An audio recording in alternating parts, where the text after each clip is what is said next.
베드로전서 4장 1절에서 6절 말씀 다 찾았으면은 한 절씩 교독하시겠습니다. 그리스도께서 이미 육체의 고난을 받으셨으니 너희도 같은 마음으로 값을 삼으라. 이는 육체의 고난을 받은 자가 죄를 헛했음이니라. 그 후로는 다시 사람의 정욕을 좇지 않고 오직 하나님의 뜻을 좇아 육체의 남은 때를 살게 하려 함이라.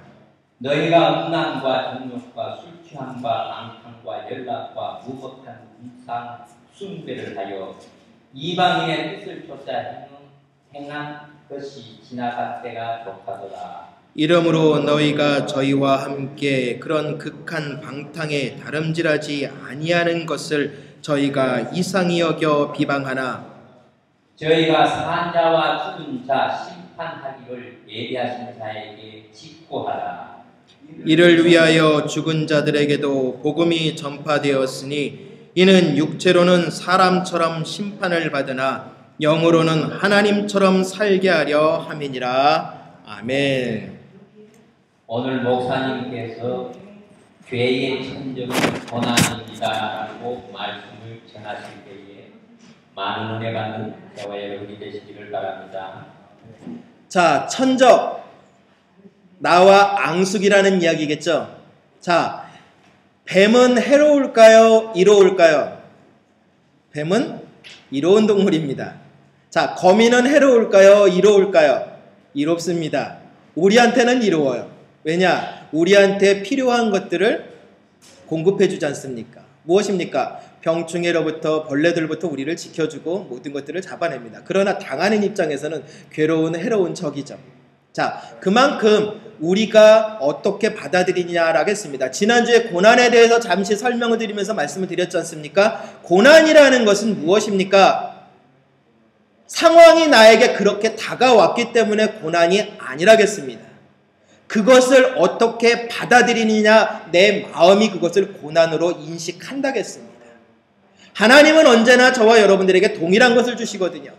동일한 것을 주시기 때문에 늘 그것을 감사로 받으면 버릴 것이 없다라는 겁니다. 그게 바로 은혜입니다. 그러나 왜 우리가 어렵다고 생각하고 그것이 왜 고난이라고 우리는 외치게 될까요? 이유는 딱 한 가지입니다.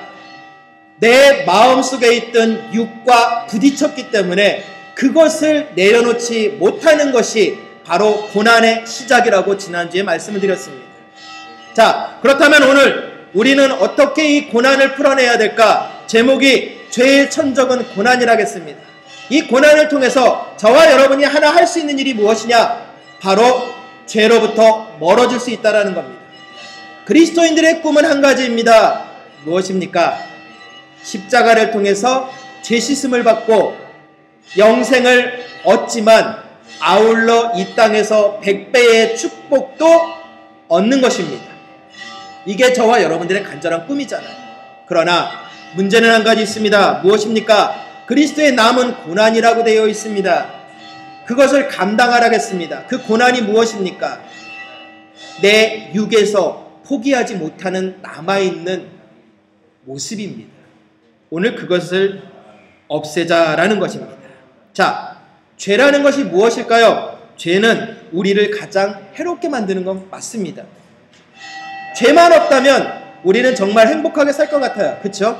그러나 이 죄가 우리를 가장 무섭게 만드는 건 무엇이냐? 하나님으로부터 멀어지게 한다는 겁니다. 저와 여러분이 의도하지 않았습니다. 의도하지 않아도 이 죄는 짓는 순간 이미 하나님의 존재를 우리는 인정하지 않고 간다는 얘기입니다. 다시 말하면 이렇게 이해하시면 빠를 것 같습니다. 옆에 한 친구가 있습니다. 이 친구가 있음에도 이 친구를 무시한 채 이 친구에 대한 험담을 앞에 있는 제3자에게 제가 하고 있습니다. 그러면 옆에 서 있는 내 친한 친구는 제 말을 들으면서 어떤 기분일까요? 아마 마음속에 엄청 상심이 올 겁니다. 바로 이거라는 거죠. 죄는 이겁니다. 우리들이 그 말을 하면 가까울 것 같지만 아니요. 멀어진다는 얘기입니다. 결국 어떻게 됩니까? 이 친한 친구는 내 말로 인해서 결국 벽을 만들고 떠납니다. 그래서 하나님께서 그러잖아요. 험담하는 입과 비방하는 입을 금하라. 오늘 오후부터 언어의 영성 이제 시작을 합니다. 10주 동안. 가장 중요한 건 그겁니다. 우리들의 말 한마디가 하나님에게 어떻게 비춰지느냐. 우린 그것을 신중하게 생각해야 하는 부분입니다. 왜냐? 죄는 가장 중요한 게 뭐라고요? 하나님으로부터 우리를 멀어지게 하기 때문이라는 겁니다. 그렇다면 이 죄는 무엇입니까? 사람이 평안한 마음을 잃어버리게 만든다는 얘기예요. 평상심을 잃게 합니다. 두렵게 만들고요. 죄책감 때문에 막 시달리게 합니다. 잠을 못 자잖아요. 그러지 말았어야 되는데, 그러지 말았어야 되는데. 이미 시간은 지나갔고요. 화살은 활 시위를 떠났습니다. 그게 바로 우리의 모습이라고 바울은 이야기를 합니다. 그러나 가장 중요한 것은 그것을 깨닫지 못할까요? 아니요. 기도하는 자에게는 그것을 깨달을 수 있는 은혜를 주신다고 했습니다. 믿는 자들에게는 분명히 피할 방법을 주신다고 말씀하셨습니다. 그럼에도 불구하고 우리가 피하지 못하는 이유는 뭘까요? 기도하지 아니하였기 때문에 그 죄를 이겨낼 힘이 없습니다. 하나님께서 뭘 하겠습니까? 가인에게 가인아, 예 하나님, 네 앞에 있는 죄를 너는 다스려라 라고 했습니다. 우리에게 죄를 다스릴 수 있는 능력은 없습니다. 그런데 그 다스리라는 말씀은 무엇이냐? 그 죄가 너에게 다가오기 전에 막아내란 이야기입니다. 사람의 힘으로 막아낼 수 있을까요? 못 막아냅니다. 저와 여러분, 사단을 저희들이 대적해서 이겨낼 수 있을까요? 없습니다. 그러나 이길 수 있습니다. 어떻게요? 다가오는 것 같을 때 기도하면 이겨냅니다. 그러나 기도하지 아니하면 그 어떠한 것도 해결할 방법이 없다라는 겁니다. 죄는 이처럼 우리들의 모든 것들을 흔들어 놓는 겁니다. 그렇기 때문에 우리는 늘 죄를 제거해야 된다. 이 모든 죄를 씻어내야 된다고 늘 이야기를 합니다. 자, 그럼 죄를 제거하는 방법 두 가지를 말씀을 드리겠습니다. 첫 번째는 뭐냐? 지은 죄를 해결하십시오. 그리고 두 번째는 뭐냐? 앞으로 죄를 짓지 마십시오. 아니, 목사님, 너무 쉽습니다. 그 말은 저도 하겠습니다. 예, 저도 이 설교 원고를 만들면서 제 자신한테 웃었습니다. 왜? 너무나 당연하거든요. 지은 죄를 해결하면 됩니다. 그리고 앞으로 죄만 안 지으면 됩니다. 그러나 말처럼 쉬우십니까? 이게 어려운 거예요. 우리는 다 알고 있습니다. 모르지 않습니다. 그러나 문제는 아까도 말씀드렸잖아요. 알고 있는 것을 실천해내지 못하는 게 우리 그리스도인들의 최대의 숙제예요. 우리는 어느덧 머릿속에 지식으로는 가득 차기 시작을 합니다. 판단하기 시작합니다. 모든 것들을 움직여내기 시작합니다. 그러나 그 모든 것들은 다 지식으로 결론을 내리고 있다라는 겁니다. 그렇기 때문에 어렵죠. 자, 지은 죄를 해결하라. 어떻게 해결해야 될까요? 쉽죠. 벌은 어떻게 됩니까? 받아야죠. 죄를 지었으면 벌을 받아야죠. 가끔 가다가 영화나 이런 데 보면은 기독교를 비방하기 위해서 나오는 영화들이 있습니다. 뭐라고 이야기를 하느냐? 하나님이 나를 용서하였기 때문에 당신이 나를 용서하지 않아도 상관없다. 정말 하나님 그런 분이시라면 하나님 정말 못된 분입니다. 왜일까요? 앞에 상처받은 사람은 하나님의 자녀가 아닙니까? 그거는 인간의 위선이고요. 그거는 하나님을 빙자한 말일 뿐이에요. 하나님이 용서했는데 사람을 용서 안 한다. 말도 안 되는 거죠. 그러면서 기독교를 매스컴에서는 뭘로 매도하고 있느냐? 이렇게 편협한 신앙을 가르치는 곳이라고 왜곡시켜납니다. 아닙니다. 왜 예수님이 십자가를 지셨습니까? 하나님과의 수직적인 관계가 해결되면 당연히 사람과 사람의 수평적인 관계가 해결되어져야만 한다는 겁니다. 교회에서 7이라는 것이 있습니다. 왜 7일을 합니까? 죄를 그렇게 범하게 되면 하나님으로부터 멀어짐으로 그 일을 하지 마십시오 라고 하면서 하나님에게서 벗어나지 말라고 가르치는 과정입니다. 그러나 그것을 우리는 잘 수긍하기가 어렵습니다. 왜일까요? 내 인간적인 마음으로 받아들이기가 어렵기 때문입니다. 다시 말해서 내가 범하고 있는 이 죄를 인정하지 못한다는 겁니다. 그렇기 때문에 우리는 쉽게 해결 못하는 거죠. 자, 그런데 어떻습니까? 죄를 해결하고 나면 떳떳하잖아요. 당당한 시민이 되잖아요. 하나님 앞에 내가 벌을 받을 수는 없습니다. 아니, 목사님 조금 전에 벌을 받아야 된다고 했지 않습니까? 예. 그런데 제가 지금 단서를 달았습니다. 하나님 앞에 서라겠습니다. 교회의 치리에 의해서 신앙에 벗어난 것을 올바로 가도록 권면을 받는 것, 그것에 따르는 것 옳습니다. 세상 법을 어겼습니다. 그럼 세상 법에 의해서 지키라고 그것을 말합니다. 예, 맞습니다. 그러나 그것들을 우리는 치르고 나면 시민이 되어질 수 있잖아요. 그러나 하나님 앞에서 벌을 받으면 그건 끝입니다. 왜일까요? 하나님 앞에서 벌을 받고 있다는 것은 무엇입니까? 이미 수많은 가르침의 기회를 놓쳤다는 얘기입니다. 하나님은 저와 지금 여러분에게 지금도 말씀하십니다. 부자와 나사로의 사건처럼 제게 언제 가르쳐 주셨습니까? 아닙니다. 하나님은 늘 우리에게 가르쳐 주고 계셨습니다. 수많은 말씀을 하고 계셨습니다. 그러나 가장 중요한 것은 그것을 내가 귀 기울여 들으려고 했느냐라는 겁니다. 지금도 저와 여러분들에게 하나님은 수많은 메시지를 선포하고 계십니다. 그러나 가장 중요한 것은 뭐냐? 내가 듣고 싶어하는 것만 들으려고 한다는 것이 우리의 문제점입니다. 예수님의 말씀도요, 골라 들었습니다. 최근에 이단들에 대한 문제 때문에 상담을 해오는 경우가 많습니다. 그러면 제일 먼저 물어요. 그 이단들이 말하는 내용을 좀 알려달라 하고 나서 쭉 적어오면서 다시금 제 상담을 요청하는 것을 보면요, 너무나도 놀랍게요, 이단들이 주장하는 성경 구절들은 자신들의 입맛에 맞게 요리되어진 성경 구절입니다. 자신들한테 불이익 당하는 구절들은 다 빼버려요. 그런데 우리도 마찬가지예요. 하나님 앞에 변화되어져야 합니다. 새롭게 깨어나야 합니다라는 메시지는 참 거부감이 있어요. 그러나 하나님 앞에 잘 되어지십시오, 축복합니다, 뭐라고 합니다, 그러면 우리는 귀가 설깃합니다. 왜 그럴까요? 우리가 좋은 것을 선택하고 있다는 얘기입니다. 그렇기 때문에 우리는 하나님 앞에 올바른 훈련을 제대로 견디지 못한다는 거죠. 그러나 걱정하지 마십시오. 저와 여러분들이 하나님 앞에 서면 망하잖아요. 그 망하지 말라고 요즘 계속 말씀드리잖아요. 누가 대신 쓰셨다고요? 예수님이요. 그러니까 줄만 잘 서면 된다라는 세상 말도 있듯이 예수님만 잘 따라가면 됩니다. 히브리서에 그래서 우리에게 말씀하고 계시지 않습니까? 믿음의 주요 모든 것을 온전케 하시는 예수님을 바라보라고 했습니다. 예수님을 바라보라고 했습니다. 그리고 또한 뭐라고 했습니까? 예수님을 깊이 생각하라라고 했습니다.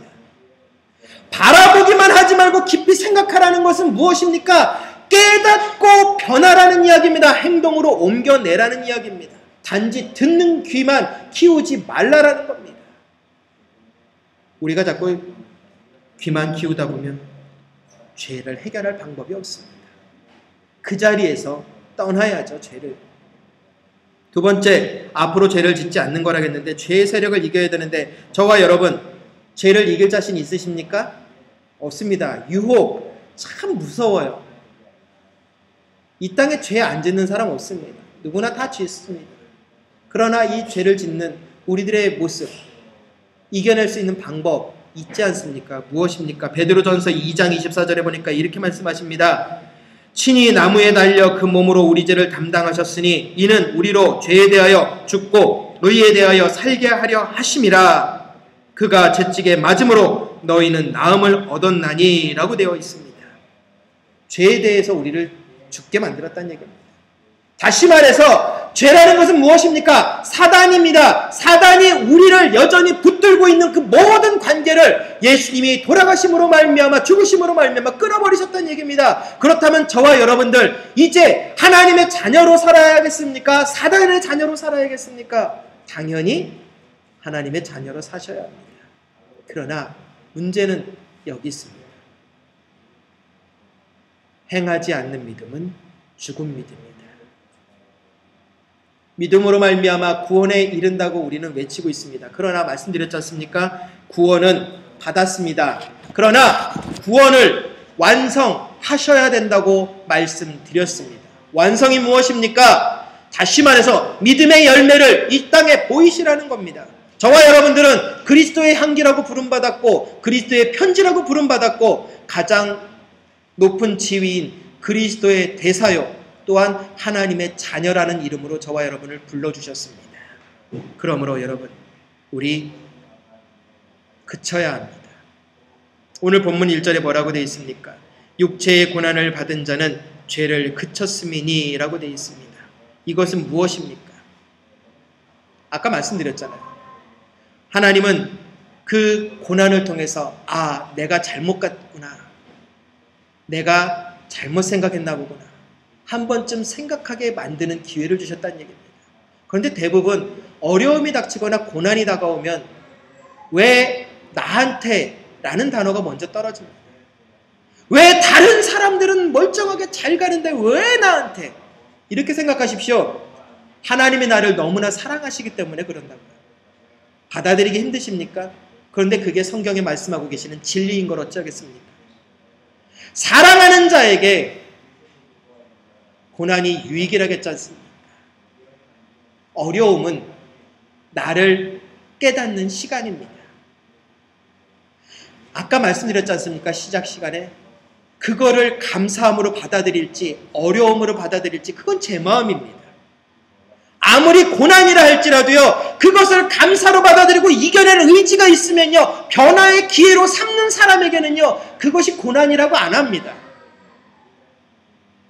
그게 바로 로마서 12장에 있는 말씀입니다. 날마다 마음을 새롭게 변화를 받으라는 말씀입니다. 그거를 기쁨으로 변화의 기회다 도전의 기회다라고 인식한다면 그건 우리에게 희망입니다. 그래서 세상 사람들도 그 말을 당연히 하지 않습니까? 위기는 기회다. 세상 사람들도 위기는 기회라고 합니다. 그런데 왜 그리스도인들은 고난이라는 것이 다가오면 쓰러지고 나서 가지고 있던 믿음까지 만신창이가 되는지 그 이유를 모르겠습니다. 왜 그럴까요? 우리는 알기만 했기 때문이라는 겁니다. 이 가슴으로 요즘 말씀드리잖아요. 이 예수님의 십자가가 저와 여러분들에게 무슨 관련이 있느냐? 관련이 있으면 이 가슴이 예레미야처럼 뜨거워서 팔짝팔짝 뛰셔야 합니다. 십자가만 바라봐도 두근두근 설레어야 합니다. 사랑하는 아내를, 사랑하는 남편을 볼 때만 설레이지 마십시오. 십자가를 볼 때 설레어야 합니다. 그런데 우리의 마음속은 십자가를 바라봐도 이미 설레이는 마음은 사라졌습니다. 왜일까요? 당연하거든요. 늘 해결해 주신다는 걸 당연히 받아들였거든요. 그러니까 결국은 지식적이라는 겁니다. 그러니까 기도도 지식적인 기도를 하게 됩니다. 이게 저와 여러분들의 큰 문제점으로 다가온 거죠. 그러므로 예수님은 우리에게 말씀하십니다. 뭐라고 하십니까? 기도하라고요. 기도 외에는 벗어날 방법이 없다고요. 그런데 우리가 기도를 쉬면 문제가 심각해지는 거죠. 왜 하나님은 고난을 우리에게 주실까요? 그 고난을 겪다 보면요, 나도 모르게 성숙한 사람이 됩니다. 믿음은요, 두 가지가 있습니다. 젖먹이의 신앙이 있고 장성한 분량이 있습니다. 자, 그런데 성경이 우리에게 요구하는 건 뭐합니까? 그리스도의 장성한 분량에 이르라라고 명령하고 있습니다. 그것이 되려면 어떻게 됩니까? 훈련을 겪어야 됩니다. 모든 관정을 이겨내야 합니다. 그러려면 어떻게 됩니까? 어려움들을 받아들이는 그릇이 넓어져야 된다는 얘기입니다. 처음 만났을 때 어려움은 어떻습니까? 못 견딜 만큼 죽을 것 같습니다. 그런데 시간이 지나면요 어떻습니까? 한 번 겪고 나니까 마음이 여유가 생겨요. 두 번 겪으니까 이거는 웃음으로 받아들일 수가 있습니다. 세 번 겪으니까 어떻습니까? 아무런 미동도 없어요. 바로 이겁니다. 내가 성숙해졌다라는 말입니다. 하나님이 저와 여러분들에게 그런 고난을 주신 것, 그 어려움을 주신 것, 그것을 나를 주저앉게 만들려고 하는 것이 아니라 왜 다른 사람들은 악한 사람도 저렇게 잘 되고 흥왕하는데 성공하는데 나는 뭘 잘못했길래? 아닙니다. 저와 여러분을 사랑하시기 때문이라고 믿고 방법을 찾아내 보십시오. 그러면 하나님께서 우리에게 성공을 시키십니다. 고난, 아까 말씀드린 것처럼 중요한 부분입니다. 우리는 고난을 두 가지로 분리를 해낼 줄 알아야 합니다. 첫 번째는 징계의 고난입니다. 이것은 잘못을 제거하는 목적이 있습니다. 우리가 대부분 고난 그러면 바로 이걸 생각해요. 징계. 잠언 22장 15절에 보니까 아이의 마음에는 미련한 것이 얽혔으나 징계하는 채찍이 이를 멀리 쫓아내리라. 아이에게 매를 들므로 어리석음을 쫓아내준다는 얘기죠. 하나님이 우리를 징계하시는 이유는 그 어리석음을 버리라는 의미입니다. 그러나 중요한 것은요, 우리가 고난을 생각할 때 이렇게 생각하십시오. 고난은 훈련이다. 징계라고 생각하지 마십시오. 잘 나가던 게 왜 이렇게 막힙니까? 내가 뭘 잘못했길래. 그렇게 생각하지 마십시오. 하나님이 뭔가 부족한 것을 아셨구나. 더 튼튼하게 완전히 퍼펙트하게 페르펙트하게 준비하러 가시는 거구나 라고 생각하시면 안 되겠습니까? 하나님 이렇게 했는데 왜 안 됩니까가 아니라 뭔가를 좀 나사 하나가 풀려 있나 보구나. 점검하자. 우주선을 쏘아 올릴 때 왜 발사를 취소할까요?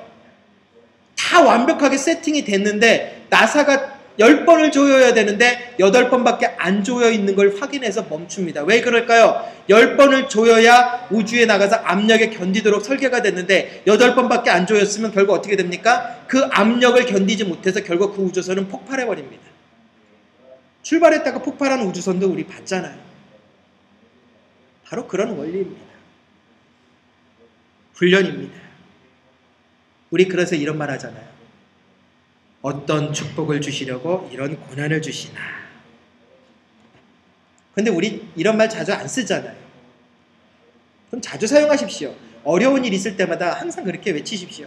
하나님이 나에게 어떤 축복을 주시려고 이번에는 이러한 일을 또 겪게 하시나.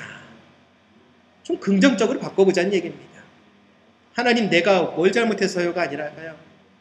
하나님 나에게 어떤 축복을 주시려고 또 어떠한 은혜를 주시려고 좀 긍정적으로 가보자는 이야기입니다. 우리가 이렇게 훈련을 받다 보면 죄는 우리에게서 떠납니다.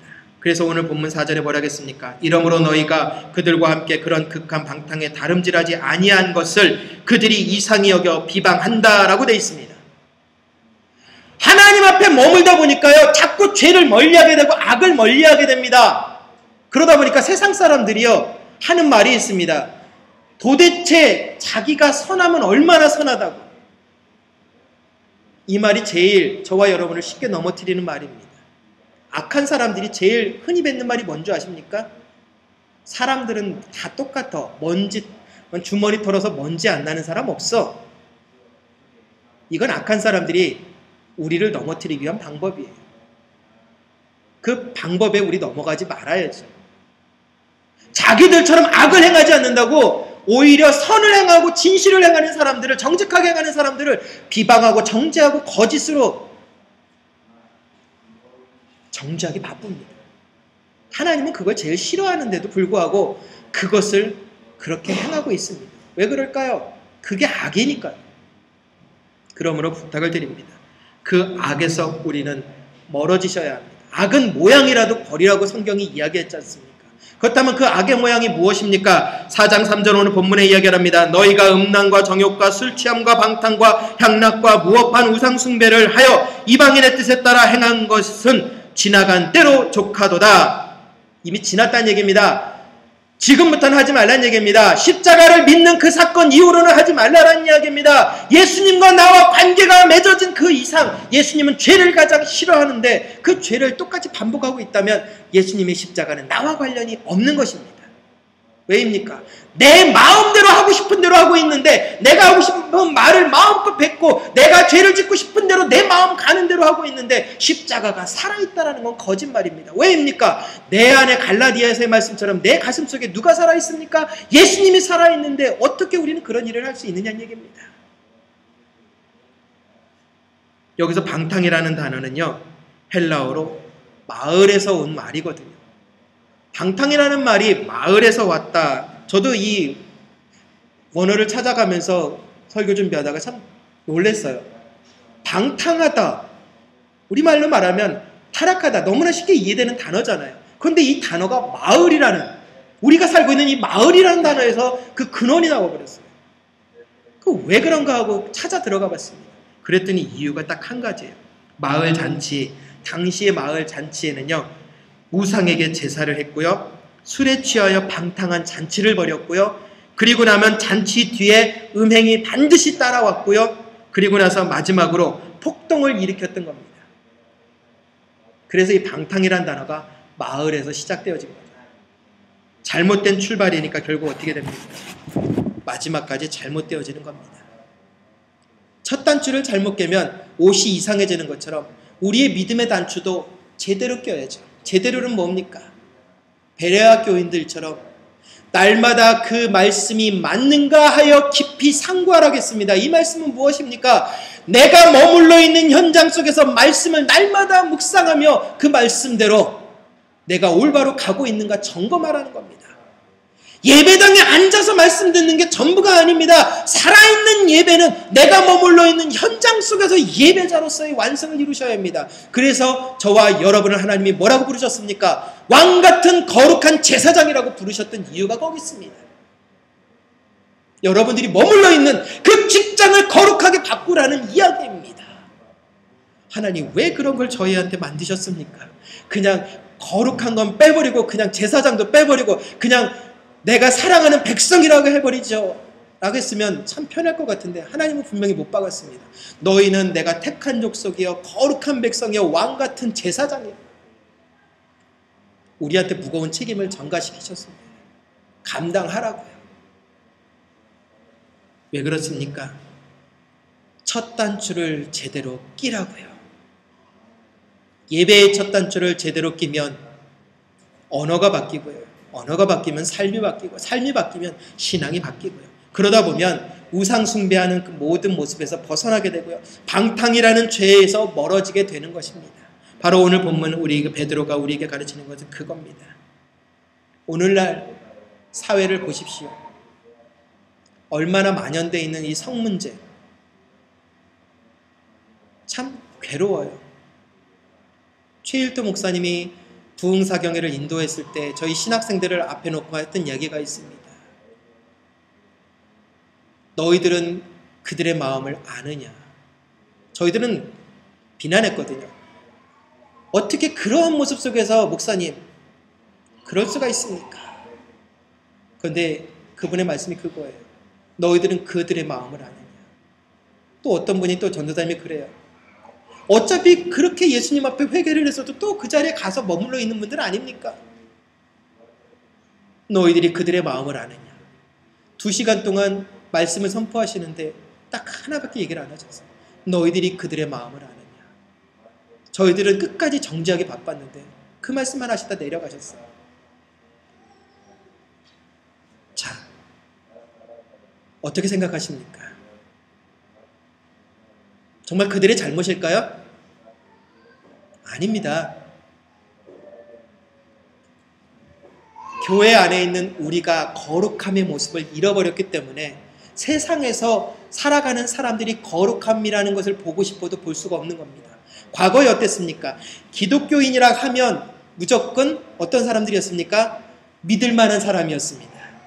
예전에 한번 말씀드렸잖아요. 조선 총독부 건물이 철거되면서 그 안에 있었던 문건 중에 발견된 경시청의 중요 문건이 발견됐었다고 말씀드렸던 적이 있었지 않습니까? 경시청의 최고 높은 사람과 밑에 형사가 나누는 그 일본 순사가 나누는 대화 속에 자, 이 모든 문제를 일으킨 건 그리스도인들이다. 잡아들여라. 에이, 누가 미쳤다고 내가 그리스도인입니까? 라고 합니까? 야, 조선의 그리스도인들은 거짓말하지 않는 자들이다.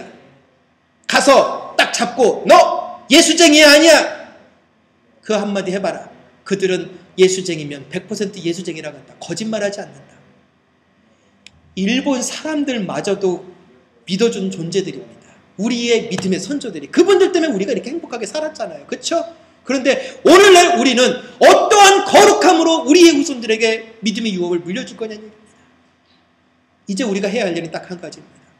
거룩한 모습으로 죄의 단절을 만들어내요. 교회가 회복되어져야 합니다. 내가 거룩한 것 같이 너희도 거룩하라고 레위기에 말씀해 주신 것처럼 우리는 그렇게 변화되어져야 합니다. 오늘 본문에 그래서 우리에게 이야기하지 않습니까? 그 거룩함으로 6절에 죽은 자들에게 복음을 전파하라는 겁니다. 3장 19절에 있는 말씀 풀어드린 것처럼 지옥에 갔다 왔다라는 그 주석도 있다고 하지만 그런 뜻으로 받아들이지 말라겠습니다. 단지 예수님의 말씀은 모든 곳에 은혜가 넘친다라는 개념으로만 이해하자겠습니다. 바로 그겁니다. 저와 여러분, 이처럼 우리가 하나님의 뜻대로 가면요, 교회는 다시금 소금과 빛의 역할을 제대로 감당하게 됩니다. 오늘날 교회가 소금이 되어지지 못했잖아요. 밖에서 지은 죄, 교회 안에서도 똑같이 아무렇지도 않아요. 안 되죠. 하나님과의 관계가 끊어진 것을 이어주는 것이 교회입니다. 그런데 우리는 사람과 사람과의 관계를 더 소중히 생각하면 아무 의미 없습니다. 그건 교회가 아닙니다. 우리가 교회인 이유는 하나님과 우리와의 관계가 우선이기 때문입니다. 그러므로 가장 중요한 건 죄를 제거하라고 오늘 본문에 이야기했습니다. 그러므로 만약에 어려움이 고난이 닥쳐오면 둘 중에 하나라겠잖아요. 정말로 내가 잘못해서 혼내는 징계가 있고요, 아니면 훈련이라는 생각을 하자겠잖아요. 그런데 앞으로는요, 이 둘 중에 하나를 지워버리십시오. 징계를 지워버리십시오. 뭐만 하라고요? 훈련이라고요. 하나님이 좀 더 나를 아름답게 완벽하게 만들어주시려고 하시는구나. 왜 그렇습니까? 하나님은 저와 여러분들에게 어떠한 분이십니까? 대충대충 하시는 분입니까? 아니요. 최고의 것을 최선의 방법으로 채워주시는 분입니다. 그래서 성경 말씀하시지 않습니까? 믿음의 부요함을 허락하여 주시겠다. 도전하십시오. 가인에게 말씀하신 것처럼 다스리십시오. 그리고 또한 말씀하여 주신 대로 고난은 유익입니다. 왜입니까? 그리스도의 남은 고난을 감당할 때 이 땅에서 100배의 축복과 아울러 내세의 영원한 생명을 얻게 해주신다고 분명히 예수님께서 우리에게 선포하셨지 않습니까? 그 남은 고난이 무엇입니까? 어려우십니까? 복음을 증거하라는 겁니다. 복음을 증거하기 위해서 말로 하라는 겁니까? 아닙니다. 저와 여러분들이 삶 속에 안디옥 교회 교인들처럼 그리스도인들이 되시면 문제없습니다. 다시 말씀 정리합니다. 2012년 서반학교의 주제입니다.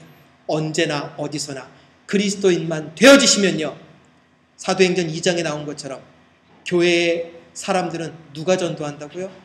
예수님이 전도하신다고 하셨어요.